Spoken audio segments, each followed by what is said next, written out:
So in other words, itong 2 Peter 3:9, hindi ito kontra sa explicit passage, kundi nag-support ito sa explicit na passage. Explosion!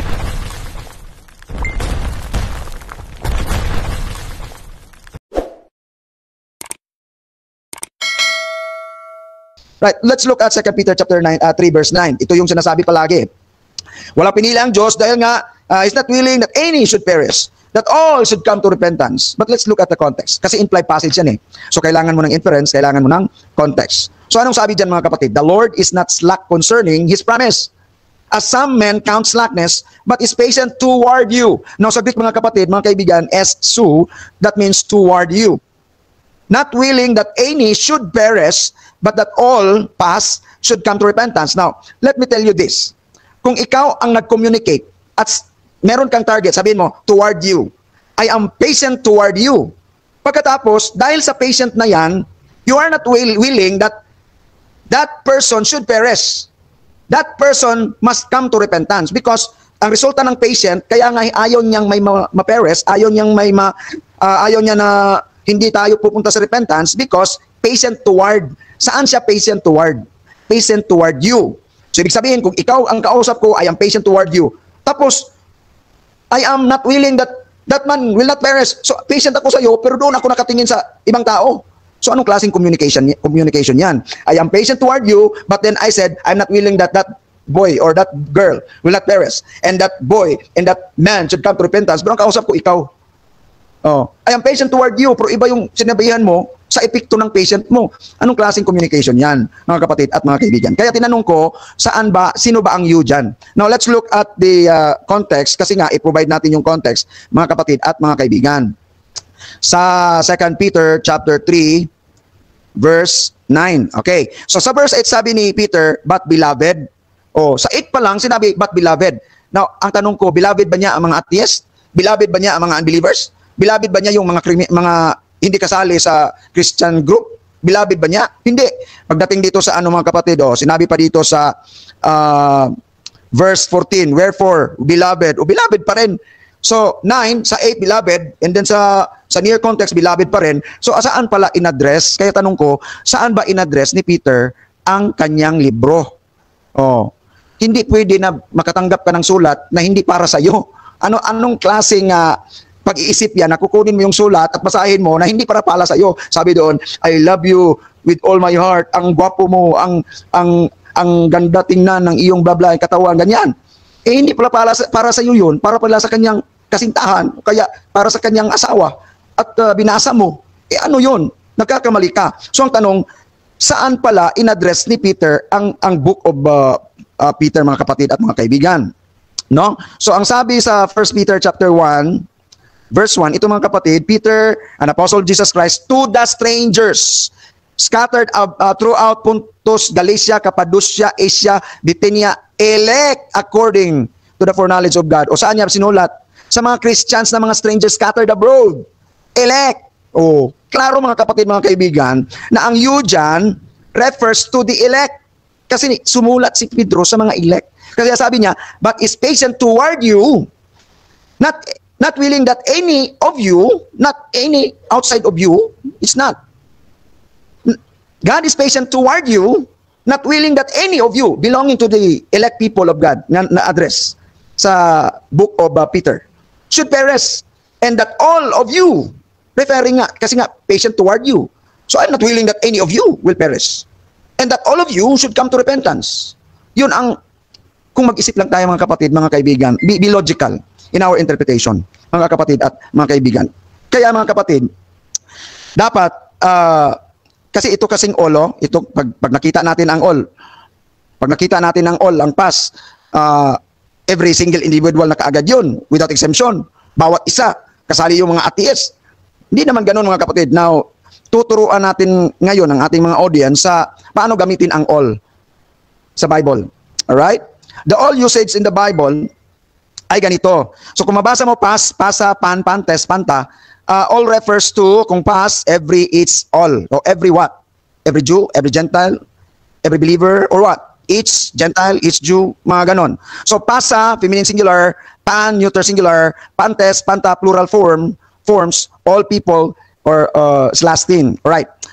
May rule kasi dyan mga kapatid, hindi porket nabasa mo pas, pasa, pan, pantes, panta, kahit mo nabasa mo pa yan, ang rule sa all, you must consider context, grammar. Ayan.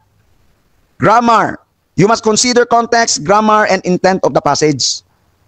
Example, Romans 3:23.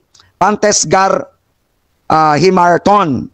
Pantes gar himarton. For all have sinned. Context, Paul is making a universal claim about all humanity, both Jews and Gentiles. Mabasa mo dyan sa context. Another, 1 Timothy 2:4, ginagamit din ito nila.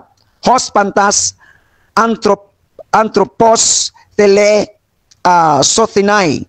God desires all people to be saved. Ginagamit natin yan. Pantas anthropos, all people. Now, anong context dyan? Paul is urging prayer for kings and all in authority. All na ano? All in authority. Then says God wants all people saved. So, according to many scholars, all classes yan, all kinds. Not just Jews or elites. Here, many scholars interpret it as all without distinction. Not necessarily universalism, everyone saved. No, it's according to many scholars. Ipakita ko nga sa inyo mamaya kung sinong mga scholars na yan. Alright? Now, saan pa? Titus 2:11. Epetani gar he charis tu teo set soterios pasin anthropois. For the grace of God has appeared, bringing salvation to all people. Pasin anthropois, to all people. Again, likely meaning people of all nations, not every individual. People of all nations. Ang ibig sabihin niyan, ang sources ko mga kapatid, mga Greek scholars ito. Okay, sources. Douglas J. Moo, The Epistle to the Romans. Excuse me. CEB, Cranfield, Romans, ICC. Hindi yan International Court, International Critical Commentary. The Expositor's Greek Testament. J.B. Lightfoot, Greek Christian Fathers, via older commentaries. So ito yung mga kapatid at mga kaibigan. So nirirespeto natin ang mga Greek scholars kasi yun ang ibinili ng ating Panginoon sa Ephesians 4:11, pastors, teachers. Ang Greek word ng pastors, teachers, tingnan niyo mga kapatid Ephesians 4:11. Ephesians 4:11. Ito. And He, Jesus Christ, gave some apostles, some prophets, some evangelists, and some pastors. Ayan. Pastors and teachers. Now, let's look at the Greek word for that. Ayan. Ano ang pastors, teachers? Pastors, poimen, kai, didaskalos. Ano ang teacher? Now, let's look at the Greek word teacher. Anong ibig sabihin niya? An instructor, especially doctor or master. Doctor or master. Nakapag-doctorate, nakapag-masteral. Meron po silang doctorate sa language, meron po silang masteral sa language. Kaya nga, nire-respeto natin yung mga Greek scholars, mga kapatid, at mga kaibigan, the Orthodox, the Evangelical, and basta Greek scholars. Kasi nagkukonvene yan sila, nag-uusap yan sila kung ano ba ang ibig sabihin nito. And most of the scholars agree. Kasi nga, mga doctor, mga master sila. Kaya ako, hindi ako doctor, hindi ako master. Nakapag-masteral ako, pero hindi ako doctor. Kaya nga, respetado ko talaga itong mga nag-masteral at sa mga nag-doctorate, mga Greek scholars. Talagang mataas yung tingin ko sa kanila kasi ginagamit sila ng Panginoon. Binigay sila ng Panginoon sa churches. Alright?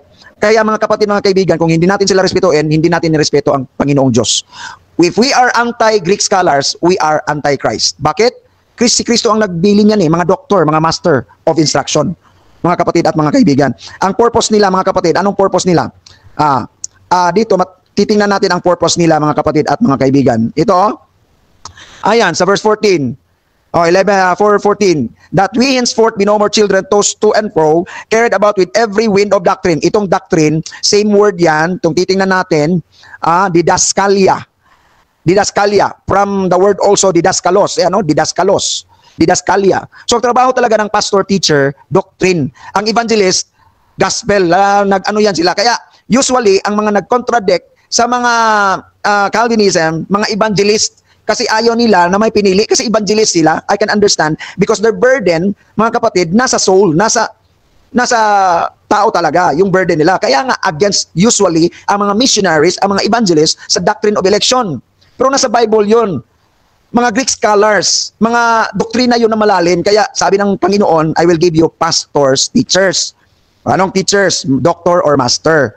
Oh, dapat respetuhin natin 'yon para hindi tayo magiging anti-Christ, mga kapatid at mga kaibigan. So balik tayo dito. Pag sinabi mong all, talagang mag-isip ka, mga kapatid. Kapag sinabi ko, example, merong pumunta dito na politician, sabi niya, nagpapasalamat ako sa lahat ng dumalo ngayon. Ang haba ng kanyang sinalita. Pagkatapos sa last point, sabi niya, huwag kayong mag-alala, may dala akong pagkain para sa lahat o para sa lahat. Na ngayon, kung hindi ka mag-iisip, akala mo kasali yung nasa Manila. Akala mo kasali yung nasa Davao. Dito lang sa amin yung sa Riverside. Lahat ng dumalo. Nagpapasalamat ako sa lahat ng dumalo. Huwag kayong mag-alala dahil meron akong pagkain para sa lahat. Para sa lahat na ano? Na dumalo. Diba? Every person, everyone who are there, every man who are there. O kahit pa makakita mo dyan sa text na everyone, every man, hindi pa rin yan sapat kapag wala kang context na i-consider. You are implying na every single individual, but that's not correct. That is wrong. I-provide mo ang context. Ngayon, na-provide ko ang context na ang you dyan refers to the beloved, ang you dyan refers to the elect na in-address ni Peter sa kanyang sulat. Na-provide ko ngayon. Di ba? So in other words, itong 2 Peter 3:9, hindi ito kontra sa explicit passage, kundi nag-support ito sa explicit na passage. Kung titingnan mo talaga, hindi yan nag-contradict. Nag-support yan ang 2 Peter 3:9. Elect, mga kapatid, I can prove to you that by the context at saka purpose, bakit sinulat ang 1 Peter? Beloved, andyan mga kapatid at mga kaibigan. So ibig sabihin, kung gamitin natin ito against the explicit passage, di talo ka. So ang tawag sa iyo, talunan. Talunan na debater, talunan na pastor. Kasi nga, you are not considering the inference and context.